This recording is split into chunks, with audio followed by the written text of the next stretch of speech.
What is up? Welcome to Blacklisted Radio. It's good to be back with you, ladies and gentlemen, across the fruited plains and beyond. It's the second day of September 2018. I'm your host, Doug Owen. I'm the senior editor of blacklistednews.com. My website dedicated to this show is blacklistedradio.com. It has been a crazy month or so for me. So for all of you listening to the podcast via our Spreaker stream, you've kept up with the latest podcast, or if you're on iTunes, TuneIn, Stitcher, any one of those other aggregators of podcasts, you can probably find the show. You can always find us live 9 p.m. Central Standard Time at RBN. Behind the glass, Ken is waiting to take your phone calls to talk to you. 800-313-9443 is the toll-free number to join us. You can also text me in the show. 800-313-9443 is the phone number, and did I mention that? You can text us, 512-222-3067. A lot to talk about, of course. The passing of John McCain has definitely taken a lot of the news media's time eulogizing John McCain. We'll talk about him a bit. There's a lot to talk about when it comes to John McCain. The hairification, a lot of the conspiracy theories surrounding John McCain, his record, and who he was. So I remember John McCain for a lot of things. We'll talk about some of those. I don't know how controversial my opinion on John McCain is, quite literally. We have a dark horse, a rising star, a media darling in the run against the incumbent Senator Ted Cruz here in the great state of Tejas. His name is Beto Robert O'Rourke. Irish guy from El Paso, goes by the name Beto. And there's a lot to say about Beto. I've been amazed with his campaign. How many of these signs I've seen. If you're in the area where I live in Central Texas, he's got one of the coolest campaign signs. It's just black and white and says Beto. I thought it was Beto at first, but it's actually Beto, short for Robert. Did I say that? Doesn't matter. Anyway, getting some attention, David Hogg. You know him, the Parkland High School shooting survivor that has become a political activist and a campaigner against the Second Amendment, somebody that wants to radically reform the current laws in place in this country when it comes to the ownership of firearms, the responsibility of firearm owners, and who and which people will be allowed to be armed in this country. David Hogg put out a lot of social media posts supporting this Mad Dog pack that he's part of. There was actually this GoFundMe campaign that was part of this Latinx Candidates USA fundraiser, which is for Latino candidates. Seems somewhat racist, but hey, I get it. There's not enough multiculturalism in the Senate or in the Congress, and some people believe that it's okay to get votes and money for their race.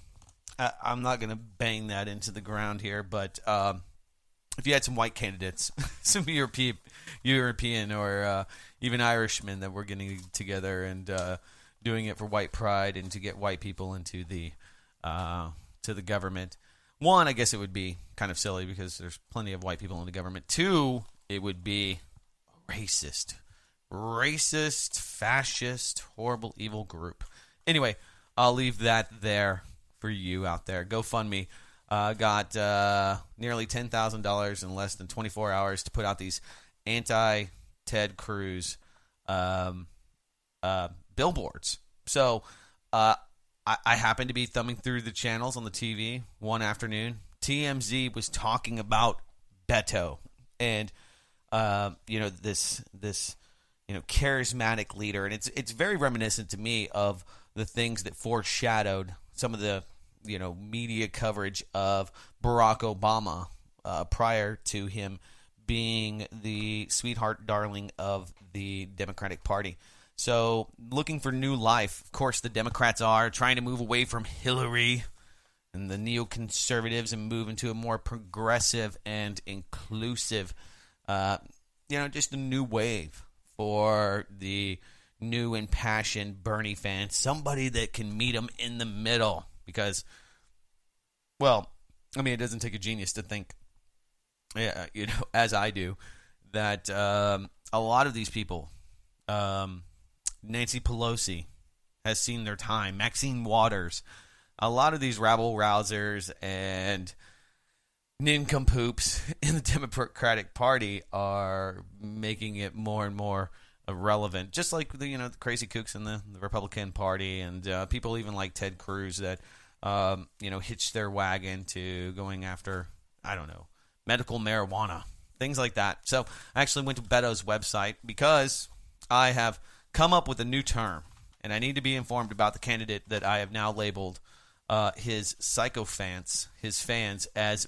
Betophiles.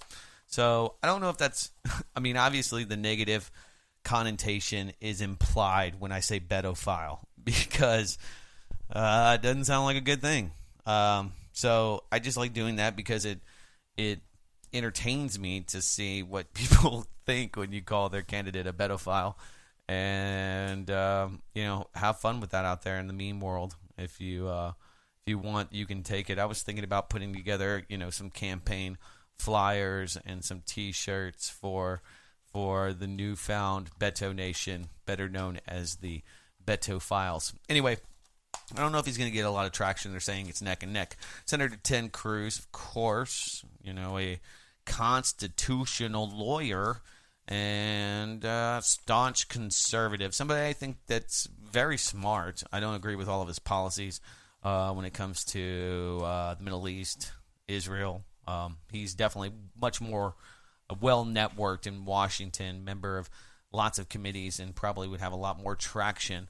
A Senate vote's just a Senate vote when it comes to Beto. But when it comes to gun control, more regulations, he is for it. When it comes to national security, he could be interchanged with somebody like John McCain. John McCain. We should get to John McCain because there was so much talk of John McCain, but I wanted to talk about Beto and the Democratic Party and, somebody like John McCain who crossed the aisle. Some people called a rhino, Republican in name only, was eulogized, heroified, and the belovement by the mainstream media and the political elite, especially the anti-Trumper types, for John McCain was just more than evident. And, John McCain is one of these controversial figures that has he is the establishment. He has been there for so long. There's so many things that I remember John McCain for that I would lay onto his feet. Some of the more silly things, like in the Ukraine, out there in a coat giving cookies to the neo-Nazis, that the fascists that overthrew the democratically elected leader who had to escape to Russia. I remember the annexation of Crimea and this really face-to-face battle, the first one that we saw beyond the Cold War. We could talk about Afghanistan, but at least in the modern world, and how John McCain himself, the man, and the philosophies that he followed, how that, the results are there. The proof's in the pudding when it comes to John McCain. When I think about John McCain, I think about his historic vote against repealing the Obama health care, not toting the line, being what they called a maverick. They love to call him Maverick. I always thought he was more like Goose because he was thrown out of a jet plane and landed in Vietnam, North Vietnam, near a light bulb factory that they were bombing. A lot of the Hanoi Songbird, the Hilton Hanoi Songbird things get tossed around there, and we'll get to them in a moment. But,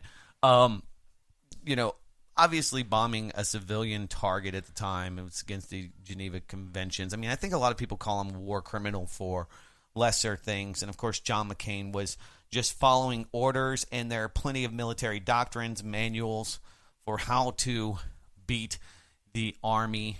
But anyway, a North Vietnamese man, civilian, saved his life that day, and he spent 5 years in a POW camp. And I mean, you have to commend that. That's tough. That is a hard row to hoe. But in that, he was kind of used by the establishment, by the political, especially the Republican Party, as being one of these people, because he was tortured, because he was in Vietnam. He was able to speak about Guantanamo Bay. He was able to speak about some of the things that we did. And if it was like if John McCain said that torturing children, like George Bush's lawyer said with pliers, is okay, somehow because he spent time as a POW in Vietnam, that it was okay. Like, he became this de facto voice for torture, and whether or not it was good, he was like the moral compass for whether or not it was okay to torture people. So I always thought that was really interesting. Of course, John McCain, Straussian. I read a lot about the rise and current state of Donald Trump's presidency. And John McCain was instrumental in the stymieing of that campaign. He, along with the neoconservatives, the Straussians, the followers of that political philosophy, and getting into Straussian political philosophy it's interesting. It's very layered. It's somewhat progressive in that it's removed from current day. You try to be a forward thinker. They talk about the big books, the important books to read, and looking at it as a long-term strategy towards a more prosperous world, one that is realized by many of these. I've used the word already today, but we'll call them sycophants of Leo Strauss. And namely, you have people like Jonah Goldberg, Yuval Levin, Peter Weiner, Bill Kristol, probably the most famous of the neoconservative political class that were highly instrumental in the Iraq War, highly instrumental in their interwovenness with Rupert Murdoch media, pushing forward with the project for a new American century plan for the Middle East. So, John McCain, a vocal, staunch advocate for this. Yugoslavia, he was one of the leading voices for the bombing campaigns that killed civilians. They were just atrocious. Trains, factories, bridges, homes, apartment complexes, schools, heating plants, hospitals, bombing that infrastructure. And he said it was key to strategic, the strategic imperative. Very, very staunchly supportive of that in Iraq as well. Yugoslavia, John McCain had his hands deeply involved in that. We could talk about various violations of the, Article 54 of the Geneva Convention when you talk about John McCain and who he was. So I look at the Ukraine, I look at Libya, which we're going to get into in a few moments, as the legacy of John McCain. And, just back to the neocons. Regardless of what their political philosophy and the ideologies, Victoria Nuland, and the Kagan brothers, these political think tank coffee sippers that were so instrumental in this peace process that's taking place in the Middle East as you see it today. Those are the fruits of neoconservatism in the long-term thinking. They're just wrong all the time. Bill Kristol's famously remembered, in my mind at least, for saying that the Iraq War would be over within a few months. John McCain was on board with that. So I'm not here to disparage John McCain. When I hear about the other things that are put out there about John McCain. I think they're quite silly. Speaking of which, when I put John McCain into Snopes to get the truth, just checking out some of the ridiculous things and maybe astroturfing that has been put out there when it comes to the legacy of John McCain. Senator John McCain's family cries over flag-draped casket. Not true. Is Sheriff Joe Arpaio taking over John McCain's seat in the Senate? Thought that was kind of funny. Did John McCain launch a foul-mouthed attack on President Trump as his last words? Does this photograph of John McCain show him with Osama bin Laden?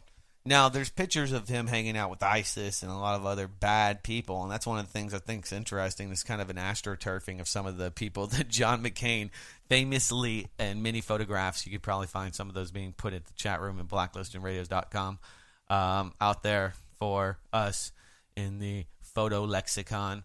Did John McCain cause a fire aboard the USS Forrestal that killed 134 people?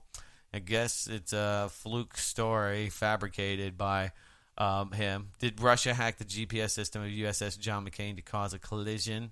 I thought that's interesting. A lot of people were talking about that at the time. Some USS, some remains of sailors found on USS John McCain. It's kind of laughable. So, I mean, John McCain, for all he was, for all that he has done, I think that his legacy will be his daughter, who put on a moving, touching eulogy of her father that was lauded across CNN, Fox News, NPR, CNN. A lot of that. I mean, I'm not saying she's an actress, but man, oh man, got a lot of attention. So there you go. A few minutes to go here. We're going to talk about the economy.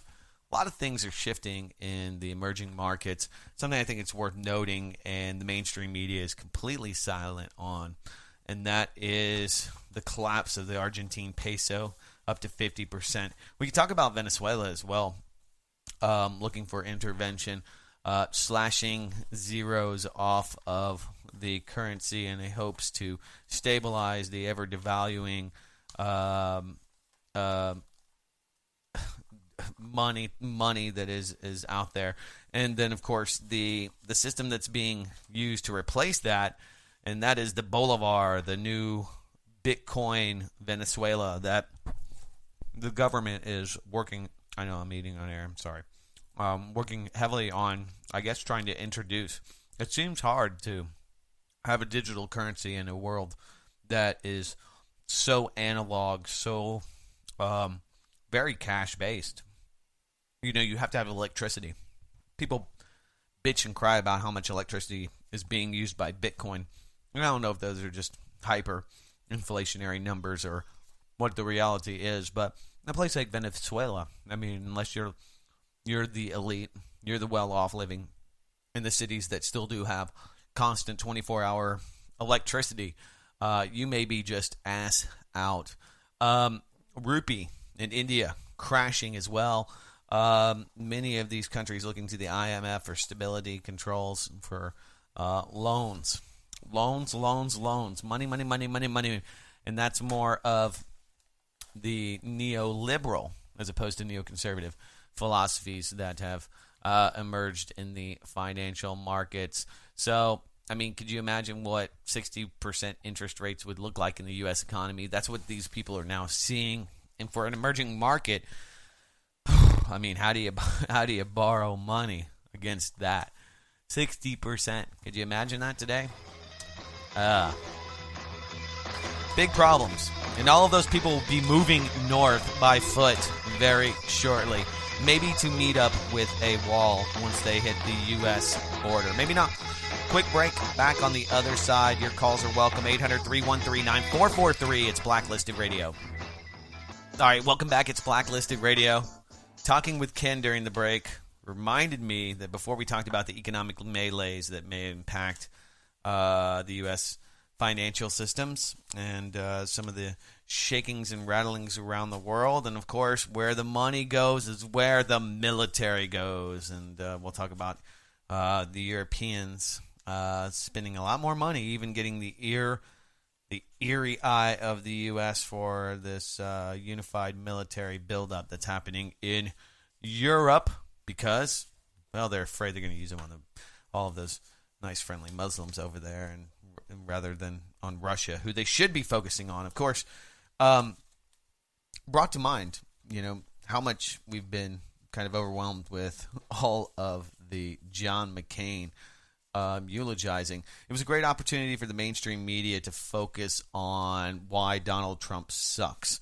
Donald Trump didn't go to the funeral. Donald Trump was tweeting during the eulogy. Donald Trump was mean to John McCain. Of course, there was a challenger of John McCain who said that he had a McCain. I think it was a lady that said that he was weaponizing, politicizing the decision to not treat his fatal brain tumor with cancer medications and to just ride off into the sunset as the maverick he was. But anyway, I thought that was the one takeaway, if you watched most of it, was that Donald Trump sucks, Donald Trump sucks. And I thought, well, John McCain is getting, I think, what he wants, and that is to posthumously go after Donald Trump to continue the campaign against Donald Trump and his re-election hope, his attempt here in 2020. Yeah, The Independent. Trump criticized for tweeting and playing golf during John McCain's funeral. Blah, blah, blah, blah, blah. It's horrible. I saw the story that made me, I don't know. I mean, it's one that I figured that I should follow because I do run a website called blacklistednews.com, and I've always been interested in CIA mind control experiments, mind control weapons. I kind of cut my teeth on some of the advertising displays that were going on in New Jersey, the voice of God, the acoustic audio equipment that was used to actually project sounds into people's heads. And so this got on the radar. The reports came out a few months ago that these U.S. diplomats and spies that they were targeted in Cuba and China with these mysterious sonic attacks. And there was this paper that was put out that was largely inconclusive about the findings back in March. But it's intriguing, right? Because you have these political, CIA games that are going on. Recently, there's a report out about this insecure chatting app that led to the assassination of 30 U.S. intelligence agents, spies, in China. Now, why there's not a huge response, and if the Chinese are just offing U.S. spies left and right, you think it would be a story in the U.S. mainstream media, but it's not.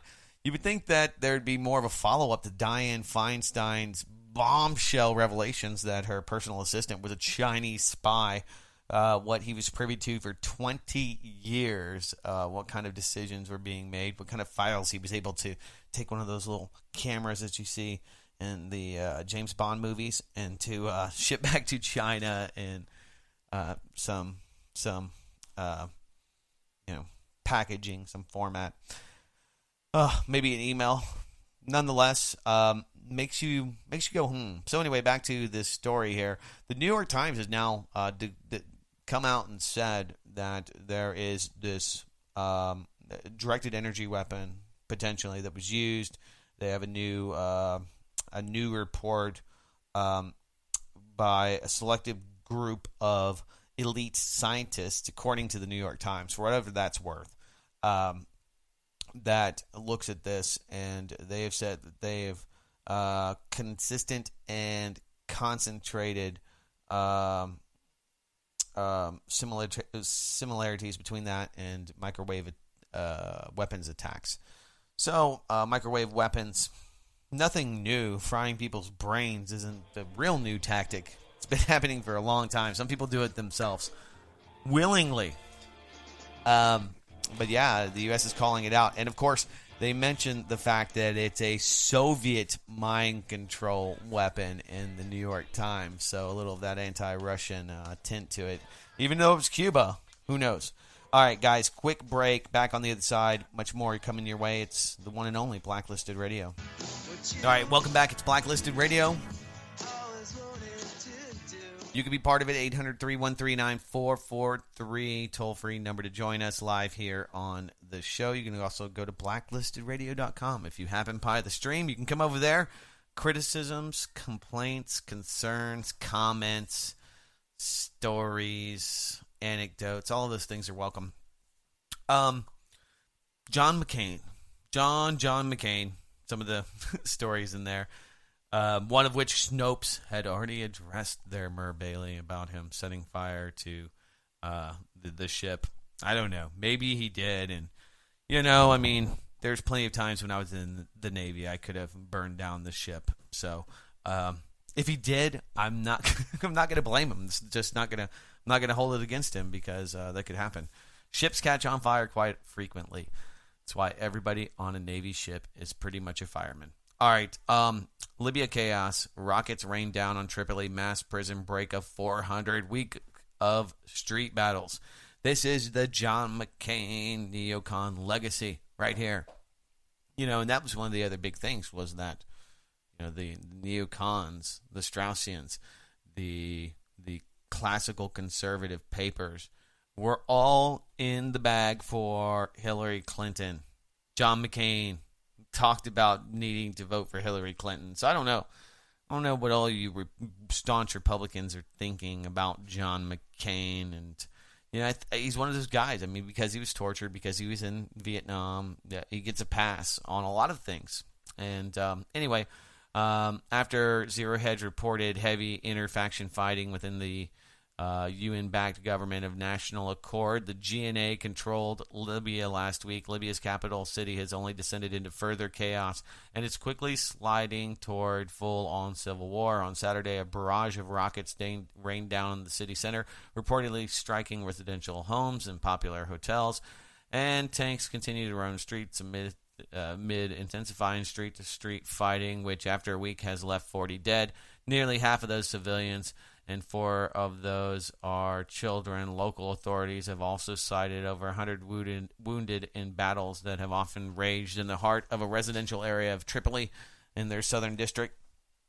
So, I mean, some of you have seen the videos of Tripoli when Muammar Gaddafi was in charge, and I'm not convinced that he was this horrific bad guy that the international media would like me to believe. I don't necessarily believe that he was the hero that many others, he gave free education, he loved everybody, and some of the, promotional videos of him waving to the peoples of Libya unpromptedly, just like, hey, we love you, thanks. But economic policies were definitely not in alignment with the usury-based international SWIFT system and some of the other machinations of the Bretton Woods World War II economy. But yeah, so the unseating of Muammar Gaddafi, the eventual assassination and sodomization of Muammar Gaddafi has led to this. So, Iraq's not much of a better state. Sectarian violence, things that just weren't issues. You didn't have people fleeing the countries in massive amounts of numbers. And some of you neocon McCain fans may think, well, it's better. They have a UN Accord, the UN-backed national government, the GNA in Tripoli. And, it's more legitimate than Muammar Gaddafi. And same thing with the whatever version of the Iraq government that we have propped up there. I mean, it's hard to even keep up with that. It's like seems like every few years they're throwing the current president under the bus in Egypt. Also, huge economic issues. They've outlawed social media. They just have a diktat in their country to to do away with that pesky social media. And their currency is continuing to dwindle. Turkey, not in a good way either. Actually lashing out, saying that they don't need the U.S. to give approval to buy Russian missiles. We don't need you anymore, United States. And that's a precarious position to be in. Of course, the U.S. has always played both sides of the Turkish population, supporting the Kurds and supporting the government, supporting the Kurds and the government that are in constant battle. It's a battle that's going on for a long time, and my commentary is pretty thin when it comes to all of that. The Armenian genocide, just not something that people would come to this podcast for. Rightfully so, but it's noted. It is something that we note. So their economy, they're seeing in just 1 year 30% declines against the U.S. dollar, which is pretty devastating, and there's a lot of people like Michael Snyder, who writes over the Economic Collapse blog, and I think now a politician in the running for Congress. Idaho, I think. I'd have to look, but somewhere in the Midwest. And people give him a lot of slack for his hyperbolic writing at times and religious tint. But when it comes to just compiling the amount of different articles, just that I would think would be huge stories any day of the week into one article. Now, whether that can be managed, whether the rent seekers can continue to suck the system dry, where basically everybody's working for paying off financialized debt. The debt bond. We've never been more indebted for school, more indebted for credit cards, more instruments that create money per se, credit cards, money that didn't exist before, that it's created. That's a long economic philosophical debate, and I'll just say that I align more with Mises than I would with the Austrians on that. But growth is not a bad thing. It's another sugar that you feed to this ever-growing system. So the profits, the ability to do things you were never ever able to do, the economic infrastructure that comes out of that, it's great. Everybody wants clean water. A lot of people in this country are not getting that. Over 5,000 cities have lead-tainted water. Blah. So there's a lot of infrastructure, but you don't have to have debt-based systems to necessarily bring about, infrastructure. There's other ways of doing that. One of the infrastructures that has been built up since September 11, 2001, primarily, but you can trace it back even before that. Some of the legislation that Joe Biden put forth after the Oklahoma City bombing has led to the just appalling amount of money, billions of dollars spent militarizing the police across the United States of America and into the UK. And it's really done nothing to reduce violent crime. There's a really interesting piece. Rutherford Institute cited this piece that can be found. PNAS.org has this report that is part of the National Academy of Sciences, and so it gets the academic peer-reviewed approval. Looking at this, it was published on August 20th. Some of you may have heard about it already. The national debates over heavy-handed police tactics, including so-called militarized police. Something that Donald Trump has supported, the 1033 program. Give them what they need to fight on the streets, to fight the illegal immigrants. Give those cops more and more and more. Special weapons, tactics, SWAT teams have expanded throughout and are more often deployed in communities of color. That's where we have drug war issues. And, of course, that militarization went from fighting terrorists, from protecting the homeland, to fighting crime, protecting police officers at all cost, and that includes giving them, Abrams tanks to drive down the, streets of, small Middletown America. And so anyway, there was this police forensic paper put out, or looking at the police reports forensically, that came out of Northwestern University, and anyway, it provided what most people thought, and the popular opinion, and basically what they came away with.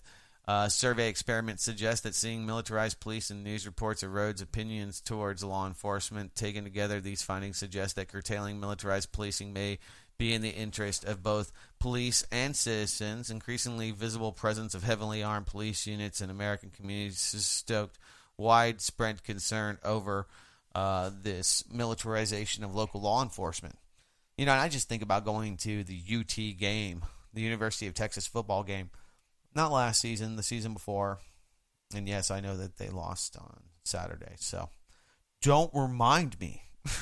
Nonetheless, I went to it, and, they just had SWAT team tanks all around the front of this place, and troops, guys with laptops and headsets with police dogs, just stationed almost everywhere strategically. So you had to see them, that the visual force was evident. And, the message is, don't mess around. We will don't think about anything. The clear bag policy, whatever. They want to rifle through all of your things before you go into the stadium. People have kind of acquiesced to that being the norm for any kind of entertainment event, really.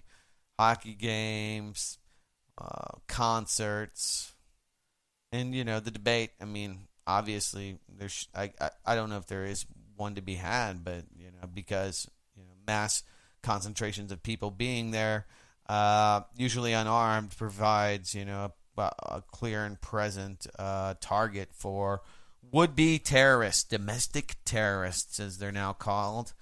The bleeding, or the blurring rather, of the lines between what is terrorism. If you tell somebody something really, really horrible, you could be deemed a domestic terrorist. You could have your citizens stripped from you. Of course, a lot of people talked about NDAA, the National Defense Authorization Act, that allows for the U.S. military to engage the U.S. population, people, to kill people that are U.S. citizens in foreign lands, like, what is it, KSM? No, was it KSM? Whose kid? One of those bad imams. I can't think of his name right now. I think it was in Yemen. Anyway, so this really does highlight the disregard that people now have for police. Living in a police state doesn't make people safe. Broader, the more money that you pump into blowing people up in other countries won't make them love you. I'm glad that Northwestern University had the interest and actually put this forth, because it's something that I've been harping on. And, of course, the justifications are, got to get the drugs off the street. Well, maybe you should take all those vans to the pharmacies where people can get opiates. I don't know. I really don't believe that, actually. But nonetheless, that is kind of where we're at. This was an interesting take I saw about what's happening in Germany, and the anti-migrant feeling is fueling a lot of political change, and what people fear is nationalistic, fascistic change throughout Europe. One of the stories that I pulled in my pile here kind of highlights it. Anti-migrant feelings fuel Swedish far right as elections loom. Of course, it's a looming election if you're going to have to be under the heel of a Nazi. Anyway, I don't know how far right these people are. They just want a little balance to their ethnic. Their socialist systems only work when you have a lot of employed people putting in money, and you don't have a economy that produces, and you drop 500,000 sick, uninoculated people that have just come from war-torn places that are in absolute disarray. The aforementioned Libya, the aforementioned throughout Africa. Don't worry, no white genocide over there. Nobody's stealing farms. Everything's okay. Nobody hates those white farmers. Nobody. Don't look over there, because it starts making the media talk about uncomfortable things like white genocide. Is it real? It's not real. If you say it's not real. There was a guy that on Fox News that got fired for accusing John McCain of being the Hanoi Hilton songbird. So, talking about John McCain is almost akin to Holocaust denial. You will get fired for denying the Holocaust. You can do a lot of things. I guess people can get fired for pretty silly things. Hank Williams Jr. got fired from the NFL singing Monday Night Football because he said something about Obama, but they canned that guy for bringing up any commentary, controversial commentary about John McCain's record. So just talking about John McCain can get you fired. And I think a lot of these things are just kind of intertwined when you look at U.S. foreign policy, domestic policy, when you look at the approach. That was one of my biggest problems with what was happening in Iraq. People were kind of removed from that in this country because all of these weapons were being designed to be used over there, and they wouldn't come back here, and then they all came back here, and now they're being used in places where there's lots of people that are socio-economically disadvantaged. So anyway, we'll talk about that. Killer robots. It's on the radar, and the campaigners are out there. We'll chew on that for a moment. Close up shop. Still time for you. 800-313-9443. It's Blacklisted Radio. Oh my God. I want to talk about things like killer robots, and then some of the people in the chat room throw me for a loop. The Pentagon's answer to the Yemen atrocities. They're training more Saudi pilots on U.S. soil. Interesting report looking how the TYT, which is a reputable news organization, looking at this new contract for the F1 or F-15S weapons school instructor pilot, and the solicitation for training Saudi pilots on U.S. soil. And these are the same exact weapons of war that are being used to kill women and civilians in Yemen. I only point this out often to reveal the hypocrisy. A handful of states are in talks to fully autonomous weapons, and that they should be outlawed and banned. This group that has been out there campaigning for this, the Convention on Certain Conventional Weapons, CCW, said that there's a few states that are still blocking this from happening because, hey, weapons of war are where we're at. These states, Australia, Russia, South Korea, and the United States, repeatedly expressed their desire to explore potential advantages or benefits to developing and using lethal autonomous weapons. Note, no Japan. Australia, and you would think with all the robots, that they love them. That's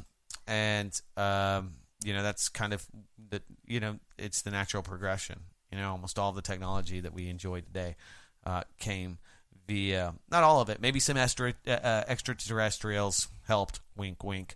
But DARPA and IARPA have pushed a lot of it, especially in the robotics world, where they were spending up, I think it was like 2016, they spent $122 billion, and now they're estimating that $188 billion will be spent in 2018 alone for robotics. It is the way of the future. Some things I just have to shake my head at.